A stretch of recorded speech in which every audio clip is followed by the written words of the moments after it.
Buenos días. El último vídeo lo dejamos en la verdad. Antes de empezar con la verdad en Nietzsche, os recuerdo que no estoy siguiendo el orden de los apuntes de César Tejedor Campomanes. He empezado con la crítica, crítica a la moral, crítica a la ciencia, crítica a la metafísica. Nos falta la crítica a la ciencia. Vamos a ver que realmente no es el aspecto más importante. Obviamente su pelea con Platón es mucho más importante y que posteriormente íbamos a ver, entrecomillado, la teoría, la parte resolutiva. El vídeo de hoy nos va a permitir el tránsito entre la crítica, nos acordamos, el filósofo a martillazos, y la parte positiva, resolutiva del autor. Pero antes de tratar acerca de la verdad en Nietzsche, hacemos rápido repasito. Hemos visto que para Aristóteles la verdad es la correspondencia entre un juicio, es decir, no se pone en un examen, mi discurso, hablado, pensado, y la realidad. Es la teoría que aceptaron prácticamente todos los filósofos, salvo una excepción que hemos visto, que es Descartes. Lógico. ¿Por qué Descartes no acepta el criterio de correspondencia entre el juicio y la realidad? Porque nos acordamos que duda de la existencia del mundo, duda del conocimiento sensible. Entonces necesita un criterio que no requiera que exista el mundo por el momento o que yo me pueda fiar de mis sentidos. Cuidado, ya sabemos que supera la duda, demuestra que existe Dios, y como Dios existe, pues el mundo existe, y yo, sujeto, tengo una idea innata que es la sustancia extensa, lo que me permite entender, comprender el mundo, porque el mundo, la realidad, es extensión. ¿Vale? Entonces, esa era la teoría clásica, la teoría de la correspondencia entre el lenguaje y la realidad era la teoría que sostenían la mayoría de los autores. Pero Nietzsche no la va a aceptar. La teoría de la verdad en Nietzsche aparece en el contexto de su reflexión acerca de la historia. Os recuerdo que el gran filósofo de la época es Hegel, del que hemos hablado un poco porque hemos visto que Marx es el alumno díscolo de Hegel. Marx acepta la dialéctica, pero lo suyo va a ser una dialéctica materialista y no una dialéctica idealista. Lo importante son las condiciones materiales de la existencia y no los grandes ideales de la humanidad. Bien, ¿cómo estamos tratando de la historia? Porque toda la filosofía contemporánea es una pelea contra Hegel. Nietzsche en ese contexto nos dirá que la historia no es recoger datos. La objetividad, contar los datos, contar los hechos, no es lo que hace la historia. Él hablará de lindos errores y posteriormente vamos a ver uno de sus lindos errores que es justamente muy fecundo en filosofía, incluso en historia, ¿de acuerdo? Que los errores son importantes. Empezamos a introducir algo que se llama la hermenéutica. La hermenéutica era la interpretación originalmente de la Biblia, interpretar los textos bíblicos, pero aquí ya no estamos interpretando un texto bíblico, estamos interpretando un hecho histórico. Bien, vamos a poner un ejemplo tonto. Los ejemplos tontos de la profesora no se ponen en los exámenes. Si yo soy un historiador y quiero hablar de la Revolución Francesa, ¿qué os interesaría a vosotros? Datos, datos, datos, datos. Primero, los datos son imposibles. Yo no puedo recolectar todos los datos. Sería imposible porque sería rehacer de nuevo toda la historia, ¿no? Si recojo qué desayunó el rey ese día por la mañana, María Antonieta cómo iba vestida. No, tengo que hacer una selección. Hay datos que son importantes y hay datos que no son importantes. Bien, cuando ya estoy seleccionando es según un criterio del historiador. Ya, pero ¿qué es lo importante? ¿Los datos o lo importante es la interpretación que hace el historiador? Ya nos acordamos que la filosofía de Nietzsche es un vitalismo. Entonces hay relatos que promueven la vida y hay relatos como por ejemplo los relatos que hemos visto de la filosofía que matan la vida.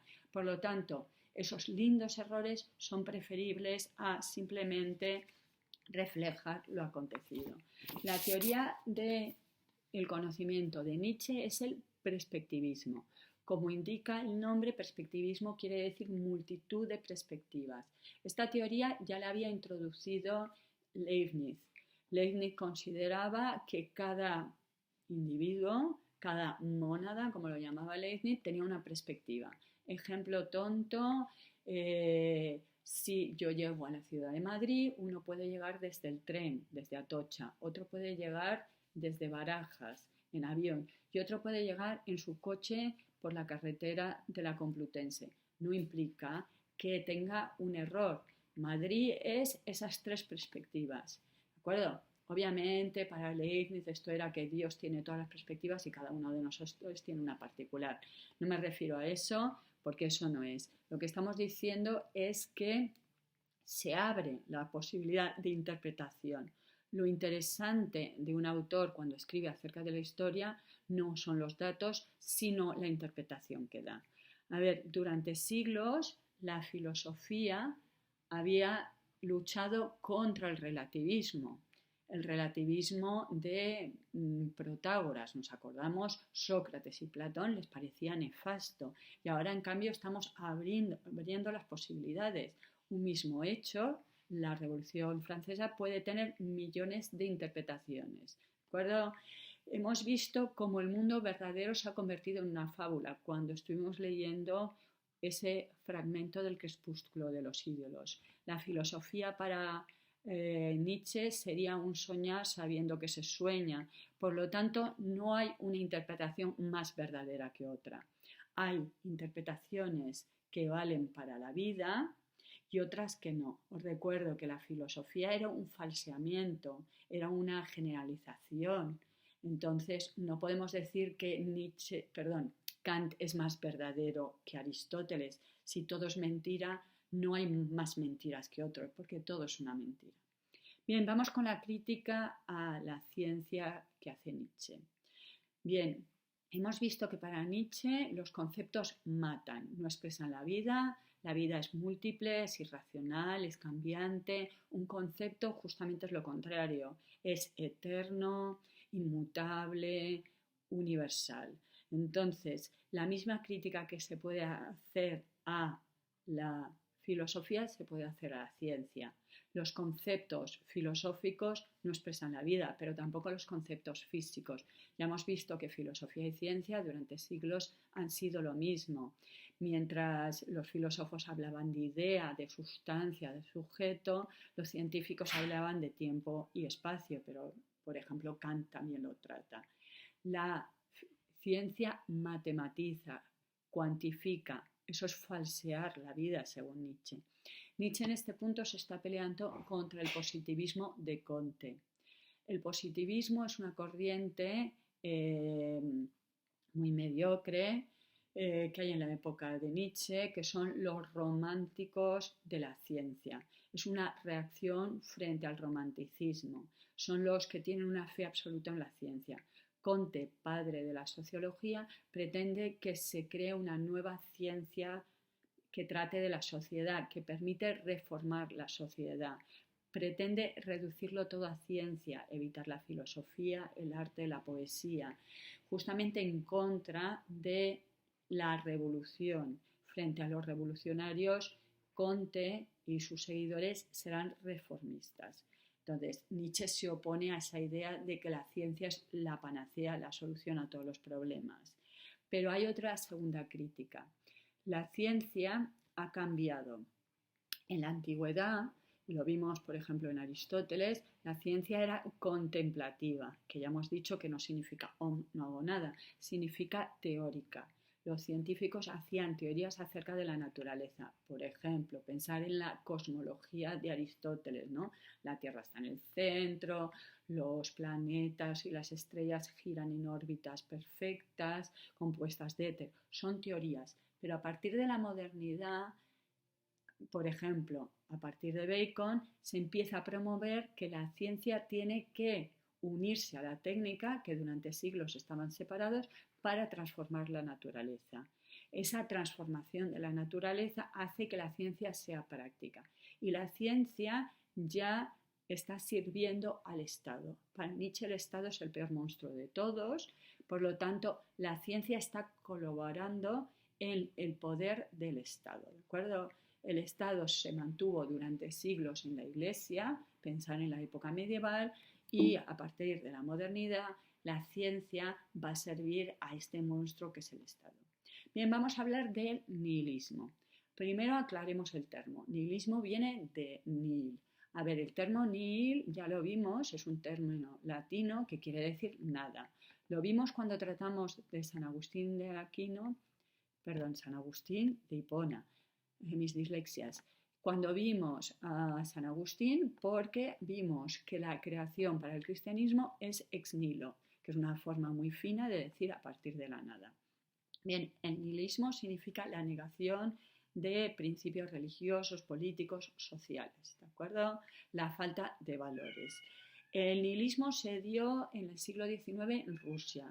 Fue un intento de imponer en Rusia los valores justamente positivistas. Como las reformas de Alejandro II habían sido un fracaso, por lo tanto se intentaba romper con la tradición. John, sí, por favor, en vez de un alumno que interrumpe, tengo una gata que interrumpe. Bien, fue un fracaso y entonces se acabó llevando al anarquismo, es decir, poner bombas. Esto de poner bombas no se pone en un examen, ¿vale? Bien, entonces, una vez que hemos aclarado el término, vamos al nihilismo en Nietzsche. Ya os decía en el vídeo anterior que el nihilismo se malinterpreta. Se suele decir que Nietzsche es un autor nihilista. No, porque Nietzsche no carece de valores. A ver, él quiere que sustituir los valores justamente por nuevos valores. Ya veremos que Nietzsche no es nada preciso, no define, no aclara cómo van a ser esos nuevos valores, pero no carece de valores, ¿de acuerdo? Entonces, no es que sea un autor que sea amoral, no es que no tenga una moralidad, sí que la tiene, pero es una moralidad que va en contra de los valores hasta entonces. Entonces, el nihilismo realmente no es la filosofía de Nietzsche, sino es el diagnóstico que hace Nietzsche de la sociedad, de la decadencia de la sociedad.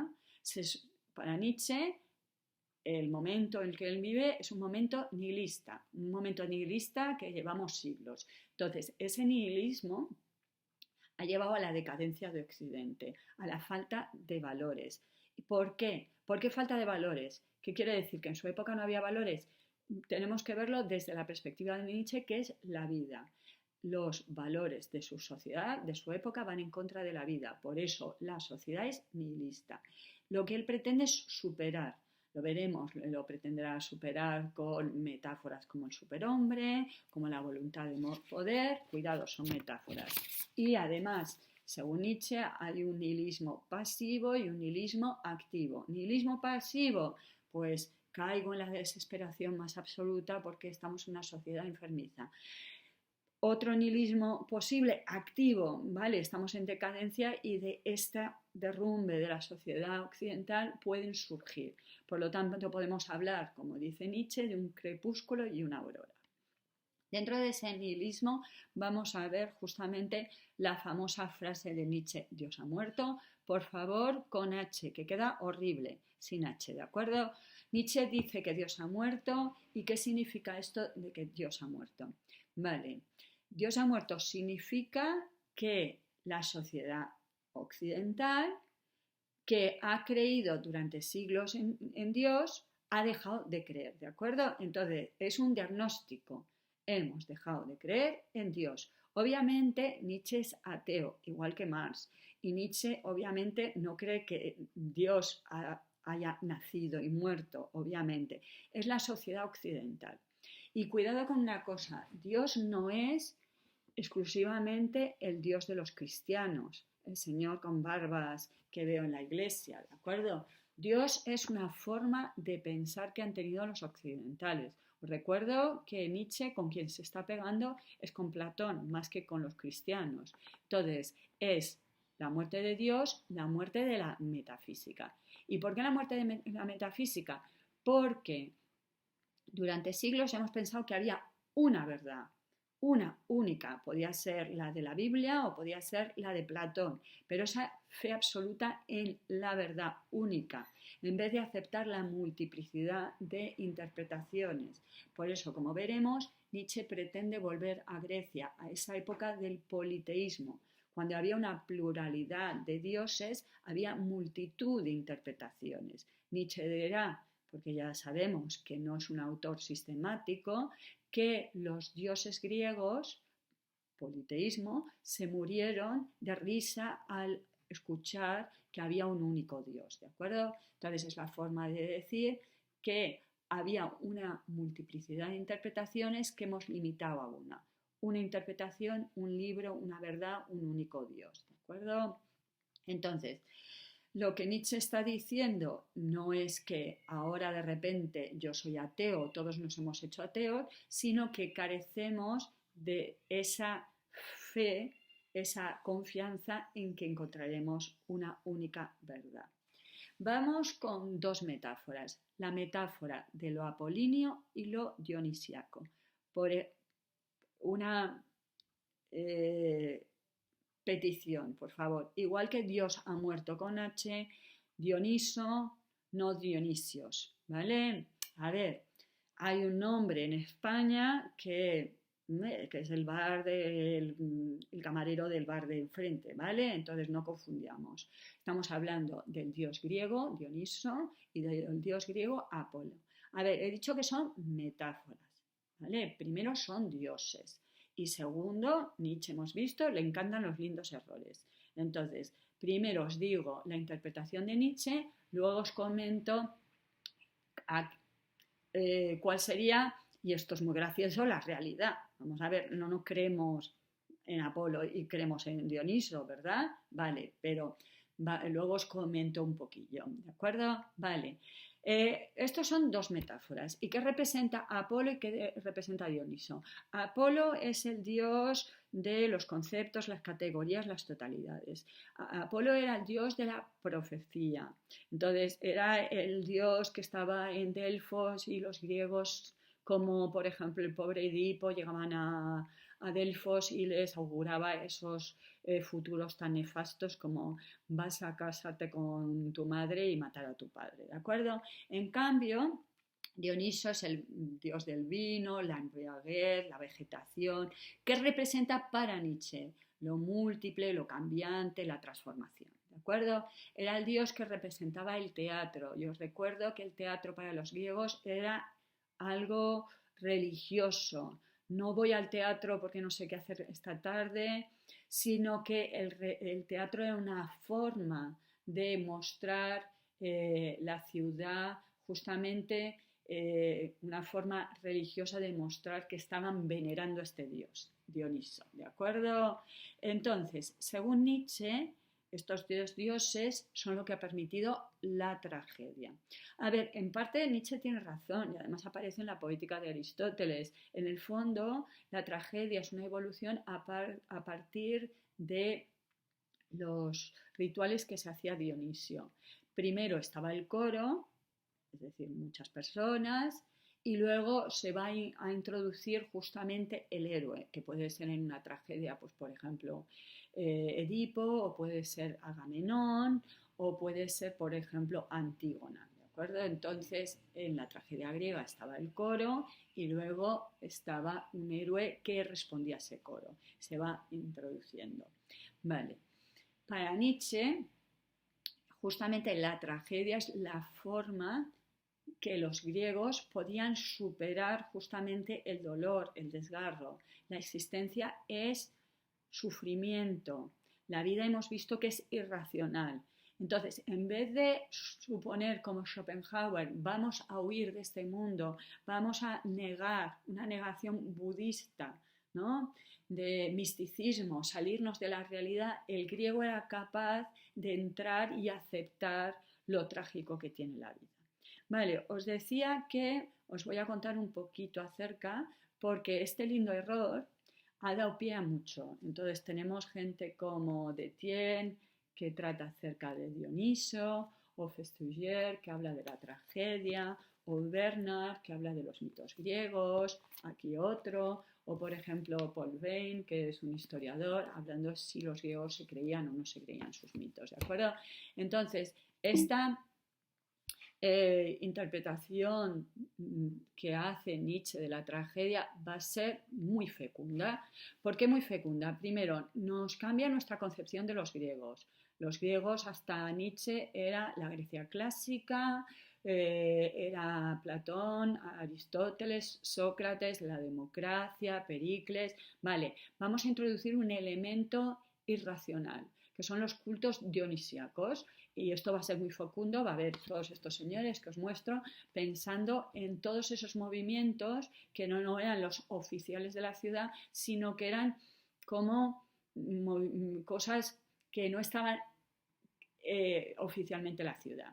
Vale, os cuento un detalle. ¿Qué eran esto de los cultos dionisíacos? Los cultos dionisíacos, y aparece en una propia tragedia de Eurípides que se llaman Las Bacantes. Las Bacantes eran las seguidoras de Dioniso.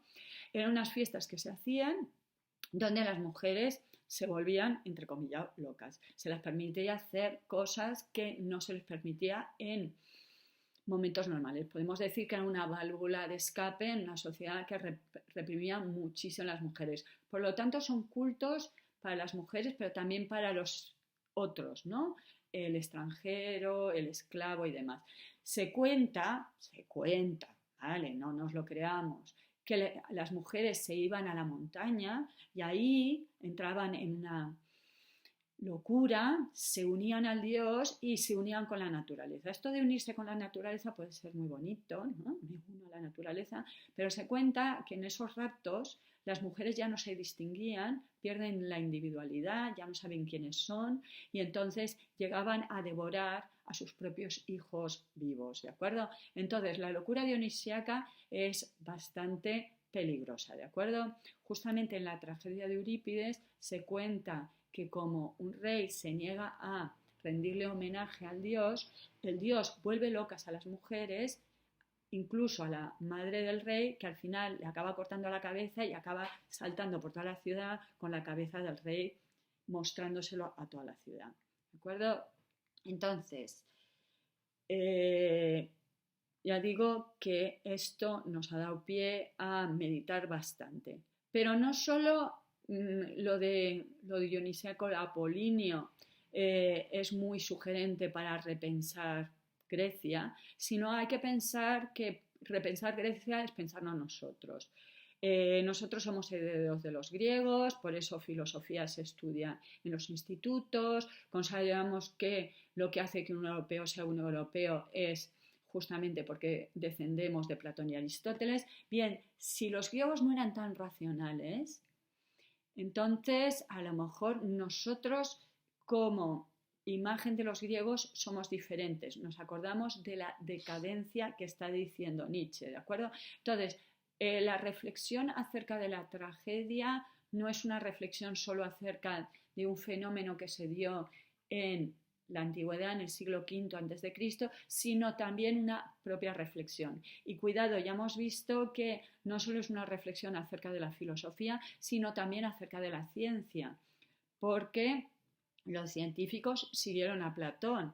Nos acordamos que Galileo, que la naturaleza está escrita en caracteres matemáticos, es una teoría que proviene de Platón y de los pitagóricos, ¿de acuerdo?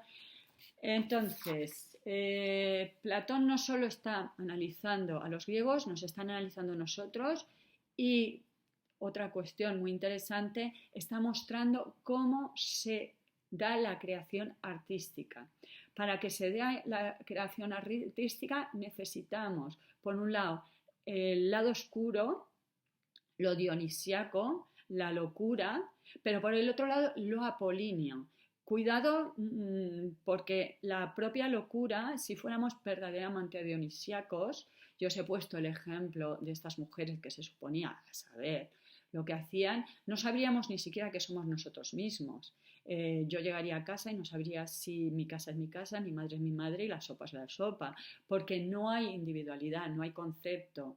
Todo deviene, nada permanece, es la locura, acabaríamos inmediatamente en el psiquiátrico, ¿de acuerdo? Pero sí que es verdad que a partir de Nietzsche hemos tenido esta idea de que el artista tiene un punto de locura y pensar en la cantidad de artistas, sobre todo yo creo que es fácil verlo en el mundo de la música, ¿no? Que han acabado muriendo muy jóvenes, metiéndose en el mundo oscuro de las drogas, los excesos, justamente rompiendo las reglas de la legalidad. Esa idea del artista como alguien que va más allá de las reglas de la sociedad es muy nichano, y quien empieza a pensar que es justamente lo que es fecundo, pero que sea fecundo para el arte no quiere decir que sea muy sensato para la persona y muy recomendable para la salud mental de alguien. Bien, ¿dónde estuvo el problema? ¿A qué se debió la decadencia? La decadencia se debe, como ya sabemos, a Sócrates, ¿no? Sócrates introduce la racionalidad justamente en Grecia, y entonces la tragedia pierde fuerzas. Nietzsche nos dice, y es cierto, que no es comparable las tragedias del primer trágico, cuyo nombre ahora me acordaré, pero que no recuerdo, no me sale, el último, Sófocles, Esquilo, Sófocles y Eurípides. Es verdad que Esquilo, el héroe, está llevado por su destino, y que Eurípides, en cambio, ya empieza a introducir elementos psicológicos, ¿de acuerdo? Las propias pasiones del sujeto, ¿no? Medea, que mata a sus hijos, entonces, pero no es tanto la fuerza del destino como elementos más subjetivos. Os recuerdo que Sócrates introduce la conciencia. Frente a las normas de la ciudad, yo tengo que pensar si es justo o no es justo. Y esto, como dirá Hegel, es una bomba de relojería. Si cada uno de nosotros nos convertimos en juez, empezamos a dudar de las leyes, de las normas de la ciudad. Bien, para Nietzsche, obviamente, eso, introducir la racionalidad, la conciencia, la reflexión, ha matado justamente a el apogeo del arte griego, que era la tragedia, y como vemos, el artista es aquel que afirma la vida. Cuidado, la vida incluye lo terrible, la enfermedad, la muerte, la tragedia, frente a la ciencia, que hemos visto es una prolongación de la metafísica, que pretende mostrarnos la verdad única y que se opone a la vida. Ya os dije al principio que Nietzsche tiene ciertos elementos románticos. Esta valorización que hace del arte y este desprecio a la ciencia es muy típico de los artistas románticos. El arte expresa mucho mejor la vida que la ciencia o la filosofía. En el próximo vídeo ya empezamos con las, entre comillas, teorías de Nietzsche. Hasta luego.